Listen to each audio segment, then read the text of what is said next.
تو راستے میں حضور علیہ السلام کا ایک شخص نے پیچھا کیا جس کو دنیا سراقہ بن مالک جوشمی کے نام سے جانتی ہے۔ سراقہ بن مالک 100 اونٹ کے لالچ میں حضور علیہ السلام کے قتل کے درپے تھا۔ ادھر ابو جہل نے اعلان کیا تھا کہ حضور کہیں نہیں مل رہے۔ صبح جب قتل کا ارادہ لیے ہوئے حضور کے گھر کا محاصرہ کر رہے تھے، صبح دیکھا تو حضرت علی بستر سے اٹھ رہے ہیں۔ حضرت علی سے پوچھا کہ حضور کہاں گئے؟ حضرت علی نے فرمایا تم پہرا دے رہے تھے، مجھ سے پوچھتے ہو حضور کہاں گئے؟ تمہیں پتہ ہوگا کہ حضور کہاں گئے ہیں، میں تو ساری رات آرام سے سویا ہوں۔ حضرت علی نے بتایا کہ مجھے حضور علیہ السلام کی خبر نہیں ہے، پہرا تم دے رہے تھے۔ اب ابو جہل نے سوچا کہ حضور علیہ السلام تو کہیں چلے گئے ہیں، کہیں مدینہ منورہ جا کر مسلمان غلبہ پا کر ہم پہ حملہ نہ کر دیں۔ تو اس میٹنگ کی وجہ سے جو کفار مکہ تھے انہوں نے کہا کہ اب ہماری جو میٹنگ ہے وہ تو ناکام ہو چکی ہے، اب ایک ہی راستہ ہے کہ 100 اونٹ ہم انعام دیں گے اس بندے کو جو محمد بن عبداللہ کو قتل کرے گا۔ حضور علیہ السلام کے قتل کے لیے ایک نوجوان جانتا ہے، اس کا نام ہے سراقہ بن مالک جوشمی۔ وہ حضور علیہ السلام کا پیچھا کرتا ہے۔ حضرت سیدنا صدیق اکبر رضی اللہ تعالیٰ عنہ غمگین ہوتے ہیں، کچھ ہی فاصلہ رہ گیا تھا کہ وہ حملہ کر دیتا۔ صدیق اکبر نے عرض کی حضور سراقہ بن مالک پیچھے آ رہا ہے۔ حضور علیہ السلام نے جب پیچھے مڑ کر دیکھا سراقہ قریب پہنچ چکا تھا، میرے حضور نے فرمایا یا ارض خذی ہے، اے زمین سراقہ کو پکڑ لے۔ زمین نے حکم سنا تو فوراً اس کو پکڑ لیا۔ اس کا جو گھوڑا تھا وہ ٹخنوں سمیت زمین میں چلا گیا۔ اب سراقہ بن مالک نکل نہیں سکتا، عرض کرتا ہے حضور غلطی ہو گئی، میں اپنا ارادہ تبدیل کرتا ہوں، آپ کو قتل نہیں کروں گا۔ میرے حضور نے فرمایا یا ارض اترو کی ہے، اے زمین اس کو چھوڑ دے۔ زمین دوبارہ سراقہ کو چھوڑتی ہے، واپس چلا جاتا ہے۔ راستے میں پھر شیطان وسوسے ڈالتا ہے، 100 اونٹ ہاتھ سے چلے جائیں گے، قریب پہنچ چکا ہے، اب تو وار کرے گا، محمد صلی اللہ علیہ وسلم قتل ہو جائیں گے۔ سراقہ بن مالک شیطان کے وسوسوں کے مطابق پھر دوڑتا ہے۔ جب حضور کے قریب پہنچتا ہے میرے حضور نے فرمایا یا ارض خذی ہے، اے زمین اس کو پکڑ لے۔ زمین دوبارہ اس کو جب پکڑتی ہے، اب اس کا جو گھوڑا ہے وہ اپنی پوری جرأت کے ساتھ زمین میں دھنس جاتا ہے۔ اب نکلنے کی کوشش کرتا ہے لیکن نکلنے کا راستہ نہیں ہے۔ پھر اس نے توبہ کی، حضور سے معافی مانگی۔ میرے حضور نے فرمایا یا ارض اترو کی ہے، اے زمین اس کو چھوڑ دے۔ دوبارہ نکلتا ہے، اب تیسری مرتبہ بھی اس کو شیطان ورغلاتا ہے۔ اب جب تیسری مرتبہ حملہ کرنے کے لیے آتا ہے، میرے حضور کے قریب پہنچتا ہے، حضور نے فرمایا یا ارض خذی ہے، اے زمین اس کو پکڑ لے۔ اب جب سراقہ کا گھوڑا زمین میں دھنس جاتا ہے، کمر تک پہنچ جاتا ہے، اب پھر وہ معافی مانگتا ہے۔ میرے حضور کریم تھے، رحمت للعالمین تھے، میرے حضور نے پھر جب اس کو معاف کیا، اب سراقہ کے دل کا جو نقشہ تھا وہ بدل چکا تھا۔ اسے پتہ چل چکا تھا کہ یہ نبی بھی سچا ہے، اس کا دین بھی سچا ہے، جو اس کے ساتھ صدیق جا رہا ہے یہ بھی سچا ہے۔ اس نے کہا ابو جہل کے سارے مشورے غلط ہیں، ساری میٹنگیں غلط ہیں۔ سراقہ بن مالک حضور کے قدموں میں بھی گر جاتا ہے اور حضور علیہ السلام کی شریعت کا کلمہ پڑھ لیتا ہے۔ میرے حضور نے فرمایا اے سراقہ بن مالک، میں تیرے ہاتھ میں کسرا بادشاہ کے سونے کے کنگن دیکھ رہا ہوں۔ پھر سراقہ بن مالک کہتا ہے مجھے موت سے ڈر نہیں لگتا تھا، اس لیے کہ میں نے وہ زمانہ دیکھنا تھا جو حضور نے فرمایا تھا اے سراقہ تیرے ہاتھ میں کسرا بادشاہ کے کنگن دیکھ رہا ہوں۔ اس دن سے میں منتظر تھا، جب حضرت امیر المؤمنین حضرت عمر بن خطاب کا زمانہ آیا تو اس دور میں کسرا بادشاہ کے جو کنگن تھے وہ حضرت عمر بن خطاب کے پاس لائے گئے۔ حضور علیہ السلام کا فرمان پورا کرنے کے لیے عمر بن خطاب نے فرمایا اے سراقہ ہاتھوں کو آگے کرو، میں تجھے سونے کے کنگن پہناتا ہوں۔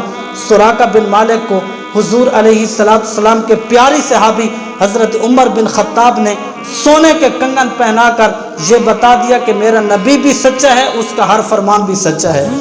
سراقہ بن مالک نے سونے کے کنگن پہنے، حالانکہ سونا پہننا مرد کے لیے ناجائز ہے اور حرام ہے، لیکن حضور اگر کسی کے لیے جائز قرار دیں تو اللہ تبارک و تعالیٰ نے حضور کو شریعت کے معاملات میں اختیار دیا ہے۔ تو سراقہ بن مالک نے وہ حضرت عمر بن خطاب کے زمانے میں کنگن پہنے تھے۔ حضرت سیدنا صدیق اکبر رضی اللہ تعالیٰ عنہ جب حضور علیہ السلام کا زہری وصال ہو جاتا ہے، اب صحابہ کرام نے اختلاف کیا کہ حضور علیہ السلام کا نماز جنازہ کون پڑھائے گا۔ حضرت صدیق اکبر رضی اللہ تعالیٰ عنہ بہت بڑے عالم تھے، آپ نے فرمایا نبیوں کا جنازہ نہیں پڑھا جاتا، تم حضور کے حجرے میں جاؤ۔ 10 صحابہ کی ٹولیاں جاتی ہیں، حضور پہ درود پڑھ کے واپس آ جاتے ہیں۔ حضور علیہ السلام کا جنازہ نہیں پڑھا گیا۔ پھر جب تدفین کے مسئلے میں اختلاف ہوا تو صدیق اکبر رضی اللہ تعالیٰ عنہ خاموش تھے۔ کسی نے کہا مسجد میں آپ کو دفن کیا جائے، کسی نے کچھ مشورہ دیا، لیکن صدیق اکبر نے فرمایا کہ جہاں نبی کا وصال ہوتا ہے اسی جگہ اسی کو دفن کیا جاتا ہے۔ پھر میرے حضور علیہ السلام کو اسی جگہ دفن کیا گیا، آپ کا روزہ مبارک وہاں پر موجود ہے۔ صدیق اکبر رضی اللہ تعالیٰ عنہ نے جب یہ کام سارے کر لیے، اب صدیق اکبر رضی اللہ تعالیٰ عنہ جب خلیفہ بنتے ہیں، ایک واقعہ ان کا سنا کے میں اختتام کرتا ہوں۔ آپ کا کیا کام تھا، آج کے حکمران کیا کر رہے ہیں، یہ غرض غور سے سننا۔ صدیق اکبر رضی اللہ تعالیٰ عنہ ہر روز فجر کی نماز پڑھاتے ہیں۔ ایک بوڑھی عورت ہے جو آنکھوں سے نابینا ہے، اس کے گھر میں جاتے ہیں اور اس کے گھر کے اندر جو کام کاج ہوتے ہیں صدیق اکبر اپنے ہاتھوں سے کرتے ہیں۔ پھر اس بوڑھی مائی کو اپنے ہاتھوں سے کھانا کھلاتے ہیں۔ ہر روز جب یہ معمول حضرت عمر بن خطاب نے دیکھا، ایک دن صدیق اکبر رضی اللہ تعالیٰ عنہ کا پیچھا کیا کہ روزانہ صدیق اکبر فجر کی نماز پڑھانے کے بعد آخر کہاں جاتے ہیں۔ جب صدیق اکبر رضی اللہ تعالیٰ عنہ کا پیچھا کرتے ہیں تو دیکھا کہ باہر ایک جھونپڑی ہے، وہاں پر ایک بڑھیا عورت رہتی ہے جس کی آنکھوں کی بینائی ختم ہو چکی ہے۔ صدیق اکبر رضی اللہ تعالیٰ عنہ اس کے گھر کا کام کر رہے ہیں۔ اب ان کا مرتبہ دیکھو، خلیفۃ المسلمین ہے، امیر المؤمنین ہے، وقت کے بادشاہ ہیں۔ چاہیے تو یہ تھا کہ لوگ ان کے گھر کی صفائی کرتے۔